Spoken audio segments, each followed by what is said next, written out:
Hello students, I hope you all are studying well. आज का pharmacology topic है anti tubercular drugs. सबसे पहले a brief introduction about tuberculosis. तो जैसे कि आप सबको पता होगा, tuberculosis is a chronic granulomatous disease and it is a major health problem in developing countries. About 1/3 of the population is infected by tuberculosis of developing countries. इसका causative organism है Mycobacterium tuberculosis. It is a bacteria, gram-positive bacteria. Now, coming to our main topic, that is anti-tubercular drugs.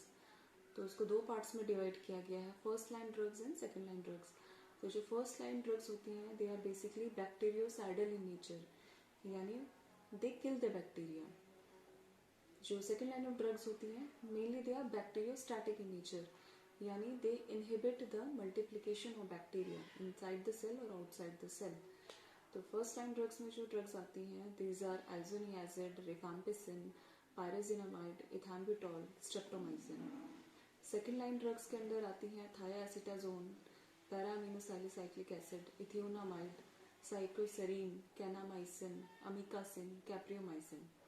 तो ये drugs हम तब देते हैं अगर जो फर्स्ट लाइन ड्रग्स है उनसे कोई ड्रग इंटरेक्शन हो रहा है या ज़्यादा एडवर्स इफेक्ट्स हैं, पेशेंट टॉलरेट नहीं कर पाता है ऐसी ड्रग्स को, तो then second line of drugs are prescribed. There are some newer drugs also, second line drugs के अंदर ही आती हैं ये, ciprofloxacin, ofloxacin, clarithromycin, azithromycin, रिफाब्यूटिन।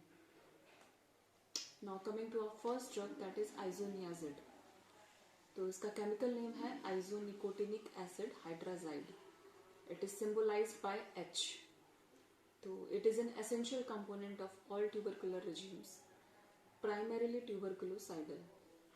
It acts on extracellular as well as intracellular TB, यानी जो बैक्टीरिया सेल के बाहर प्रेजेंट है या फिर मैक्रोफेज के अंदर भी प्रेजेंट है, तो isoniazid kills all type of bacteria. It is equally active in acidic and alkaline medium. It is one of the cheapest anti-tubercular drugs.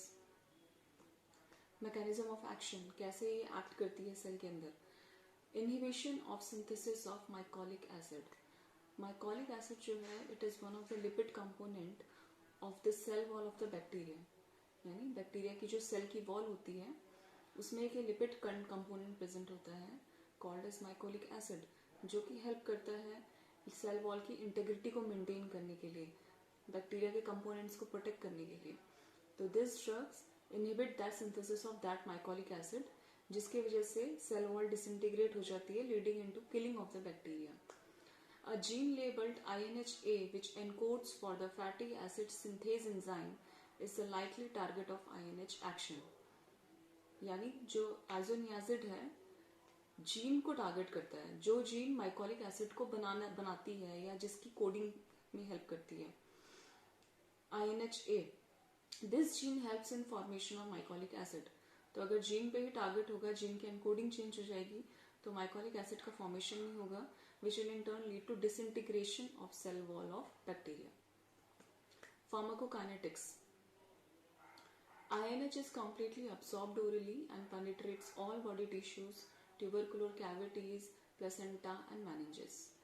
It is extensively metabolized in liver. Metabolites are excreted in urine. तो liver में इसका main metabolism होता है और जो भी extra metabolites हैं that are excreted through urine. Drug interactions, तो सबसे पहले है aluminium hydroxide. It inhibits INH absorption.